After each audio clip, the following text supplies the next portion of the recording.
अस्सलामु अलैकुम वरहमतुल्लाह बिस्मिल्लाहिर्रहमानिर्रहीम अल्हम्दुलिल्लाहि वहदा अस्सलातु वस्सलामु अला मन ला नबी बअदा। मेरा नाम सैयद आबिद महमूद। जैसे कि हम लोग गुफ्तगू कर रहे हैं दज्जाल के फितने के बारे में, और फितना अंगेज़ जितनी भी टूल्स होते हैं, तरीक़ाकार होते हैं, उनकी जो सोच है कि कैसे दज्जाली मामलात को उम्मत मुस्लिमा में या आलमी तौर पर इंसानियत के अंदर वो राइज कर दें, उनको लागू कर दें, उसके लिए वो क्या क्या कर सकते हैं। तो इस तरीके से ये सिलसिलावार गुफ्तगू हो रही है।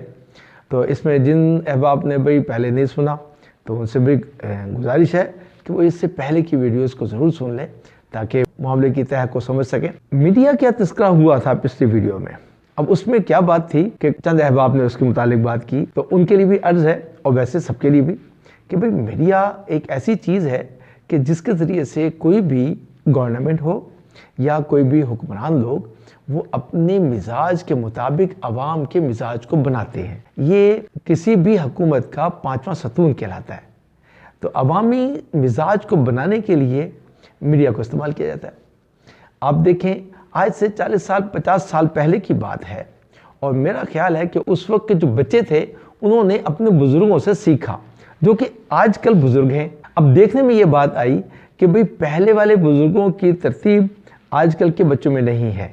अब वो क्यों तब्दीली आई और ये कौन सी चीज़ है जो आलमी तौर पर एक कोई रवैया इख्तियार किया गया जिसकी वजह से बच्चों की सोच में और बुज़ुर्गों की सोच में ज़मीन से आसमान तक का फ़र्क पड़ गया। अब इसमें क्या हुआ, आलमी तौर पर एक सिलसिला चलाया गया। शुरू में तकरीबन 80 की दहाई से ये काम शुरू हुआ, और उसमें क्या बात थी कि बड़ों में और बच्चों में एक फासला पैदा कर दिया जाए, जिसको अमूमी तौर पर कहा जाता है जनरेशन गैप। अब जनरेशन गैप पैदा किया गया कि बच्चे जो हैं वो बड़ों से दूर हो गए, और बड़ों को ऐसे मसरूफ़ किया गया कि उनकी तवज्जो बच्चों की तबीयत में ना रही। खार कुछ ऐसे लोग होंगे जिन्होंने अपने बच्चों को तवज्जो दी, शाम को लेके बैठे और उनको अपने मिजाज के मुताबिक बनाया। लेकिन अब इस वक्त देख लें कि 180 डिग्री की ज़ाविये पर बाप सोचता है और बिल्कुल उसी के मुखालिफ 180 डिग्री के ज़ाविये पर बच्चा खड़ा है। इतना बड़ा फ़र्क पड़ गया। कहने का मतलब ये है कि सोचने के अंदाज और किसी चीज़ को समझकर फ़हम लेकर उससे तज्जिया करने का अंदाज, कि एनालिसिस करें अच्छा क्या है बुरा क्या है और फिर उसके ऊपर जम जाए। ये तो पहले वाले लोग थे। अब क्या है, अब मयार बदल गए। अब मयार बदले और ये आहिस्ता आहिस्ता काम हुआ। एक दिन 2 दिन या 1 महीना 2 महीना या साल 2 साल की बात नहीं है, इसके ऊपर बड़ी तरतीब से काम हुआ। यानी कि सोचने के अंदाज को बदला गया। न्यू जनरेशन्स को नए नए आइडियाज़ दिए गए सोचने के लिए। बच्चों को कार्टून दिखाए गए, अपनी मर्ज़ी के मुताबिक उनको बनाया गया। बड़ों को पता भी नहीं है कि हमारे बच्चे जो हैं वो टीवी के ज़रिए से या और बहुत सारी डिवाइसेस हैं उनके ज़रिए से बच्चे अपना मिजाज कैसे बदल रहे हैं, और एक ही घर में एक ही कमरों में रहने वाले लोग मुख्तलिफ अंदाज में सोचने लग पड़े। तो दज्जाली फितने का सबसे पहला वार ही यही है कि लोगों की सोच को आपस में बदल दो। तो पुराने वाले लोग जब मर जाएंगे और कब्र में चले जाएंगे, यही 2.5 फुट नीचे जाना है, और नई जनरेशन जब आएगी वो उनकी मर्ज़ी के मुताबिक सोचती होगी, उनकी मर्ज़ी के मुताबिक ही वो अपने ज़ाब्ते बनाएगी, अपने मेयार बनाएगी। यानी अब देखें कि पहले ऐसे होता था, आप और मैं या हमारी उम्रों के जो लोग हैं वो समझते होंगे, जो कि 70 और 80 की दहाई में तकरीबन बालिग हो चुके थे, वो समझते हैं कि उस वक्त मेयार क्या था। सच को वाकई अच्छा समझा जाता था और झूठ को बुरा समझा जाता था। और लुग़वियात जितनी भी हैं, ऐसी हरकतें कि जैसे कि आप देखें मरासीपन है, कंजरपन है, या उस वक्त के लोग जो है ना गुलकार बनते हुए शर्माते थे, बेपर्दा औरतें बाहर निकलते हुए परेशान रहती थीं, या और बहुत सारी बातें, या यूँ कह लें कि लुग़वियात के अंदाज में गुफ्तगू करते हुए लोग घबराते थे, झिझकते थे, शर्माते थे। लेकिन अब ये बुराई, जिसको बुराई नहीं समझा जाता, आम हो गई, और आम होने की वजह से बच्चों में वो चीज़ आ गई कि जिसको वो बुरा नहीं समझते। यानी कि अब वो हर तरह की कंजरपन में पड़ जाएंगे, लेकिन ना बाप को पता, ना माँ को पता, ना बच्चा उसको बुरा समझ रहा है। अच्छा, ये हुआ तो सब कुछ ठीक है, वो लोग अपना काम कर गए, अपना उन्होंने मीडिया में मेहनत की और एक बहुत बड़ी तादाद में लोगों के जहन को बदल दिया। शाज़ व नादिर کچھ ایسے دیہات میں یا پہاڑوں پہ رہنے والے لوگ وہ واقعی اپنی روایات پر قائم ہیں، لیکن اکثر دیکھا گیا کہ شہروں میں یا جہاں جہاں بجلی چلی گئی اور جہاں جہاں یہ انسٹرومنٹس چلے گئے وہاں کے لوگوں نے اپنی زندگیاں بدل دی، اور دجالی جتنے بھی فتنے ہیں ان کے لیے ان کا مزاج بنتا چلا گیا۔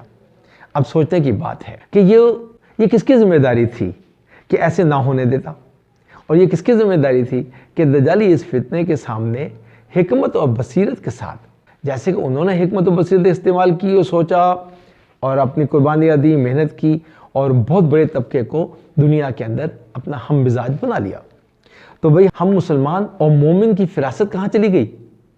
ہاں، اس کے لیے یوں ہوا، اور ہمارے معاشرے کے جو دانشور احباب تھے ان میں اور نوجوان نسل میں ایک بات یہ پیدا ہوئی کہ دانشوروں کے ذہن میں یہ بات آئی، جس میں ہمارے ائمہ حضرات بھی ہیں، کہ نوجوان نسل بگڑے ہوئے ہیں اور یہ اصلاح کے قابل نہیں ہیں، اور ان کو ایک حقارت اور کمزور نگاہ سے دیکھنا شروع کر دیا گیا، اور نوجوان بچے دانشوروں کی محفلوں میں بیٹھنے سے کترانے لگے کہ یہ ہمیشہ ہمیں ٹاؤنٹ کرتے ہیں اور ہمیشہ ہمارے اوپر سخت رویہ رکھتے ہیں۔ تو کیا ہوا؟ فاصلہ بڑھتا چلا گیا، حد یہاں تک ہو گئی کہ گھر میں باپ دادا سے بڑے بزرگ جتنے بھی ہیں وہ تنہا ہو گئے اور ان کے پاس کوئی نوجوان نسل نہیں بیٹھتی تھی۔ تو نوجوان نسل کو جو ہمارے گھروں میں رہتی ہے ان کے مزاج کو باہر والے لے اڑے۔ وہ کیسے؟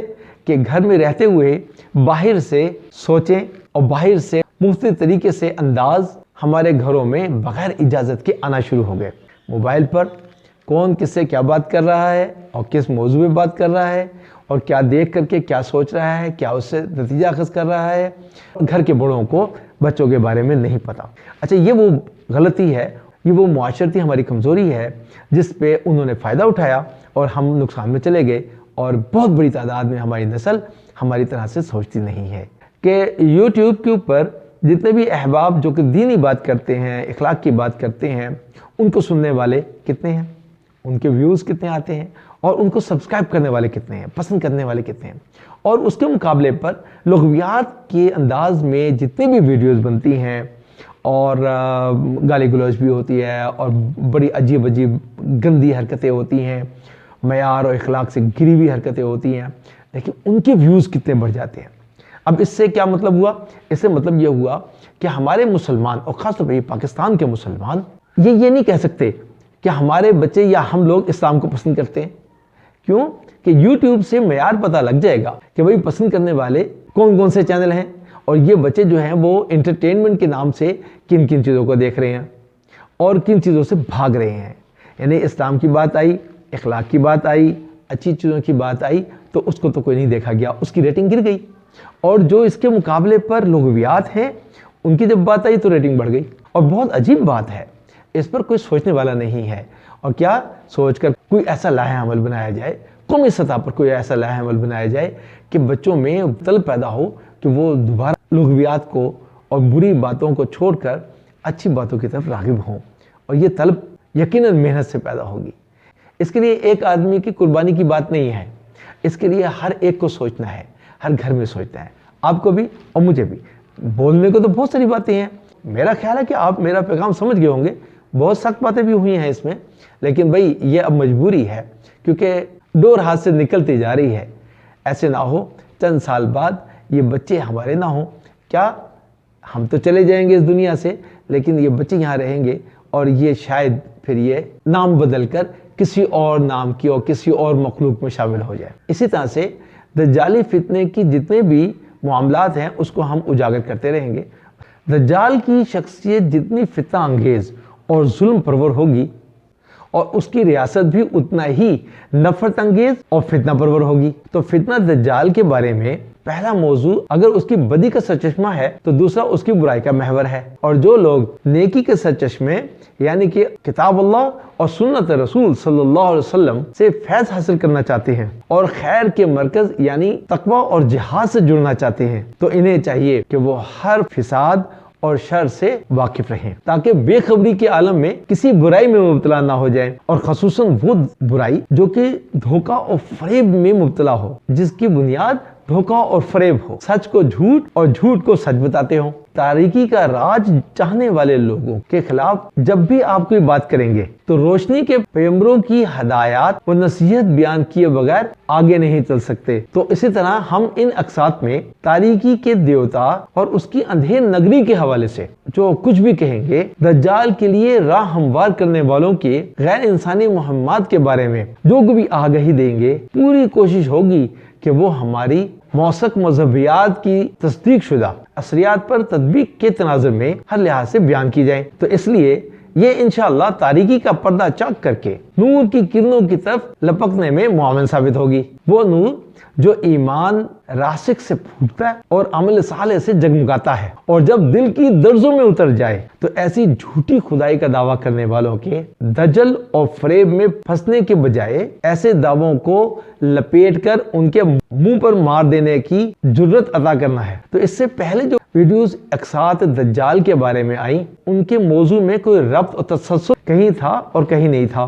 अब जो भी अक्सात आएंगी इंशाअल्लाह मरबूत बयानात के मेयार के मुताबिक उतरेंगी, और इसके अलावा फितना दज्जाल के मुकाबले के लिए दिफाई और इकदामी तदाबीर का खुलासा भी कुछ दरमियान में पेश कर दिया जाएगा, ताकि ये किस्तवार सिलसिला मालूमात का पलंदा ही ना रह जाए। जुर्रत और हौसले के साथ इस्तकामत और मुकावमत की तहरीक और तरगीब का सबब बने। अल्लाह अज़्ज़ व जल से दुआ है जब हक और बातिल की कशमकश का फैसला कुन मोड़ आए तो हमारा पूरा वजन कौम रसूल हाशमी सल्लल्लाहु अलैहि वसल्लम के हक में हो और उनके पलड़े में खड़े हों, और ना कि हम शैतान के चेलों के साथ खड़े होने वाले दज्जाल के कारकुनों के साथ खड़े हों। आमीन। भाई इस बात की मेरी और आपकी सबकी जिम्मेदारी है कि मुआशरे को भी लेके चलना और अपनी नस्लों को हम अपने जैसा बना करके रखें। ऐसे ना हो कि हम कब्र में चले जाएं और हमारे बाद आने वाले हमारे बच्चे हमारे ना हों, वो किसी और के हो जाएं। इंशाअल्लाह इसी तरह से मज़ीद दज्जाली मामलात पर गुफ्तगू होती रहेगी। आप लोग तमाम वीडियो देखा करें और दूसरों को भी शेयर किया करें और सब्सक्राइब भी करें। अल्लाह आप लोगों को जज़ाए खैर दे। इंशाअल्लाह अगली वीडियो में मुलाकात होगी। अस्सलाम वालेकुम रहमतुल्लाह। The gate of guidance channel की वीडियोस देखने के लिए सब्सक्राइब करें, बेल आइकन को दबाएं और बेल आइकन में ऑल ऑप्शन को दबाएं ताकि हर नई वीडियो बर वक्त आपको मिलती रहे।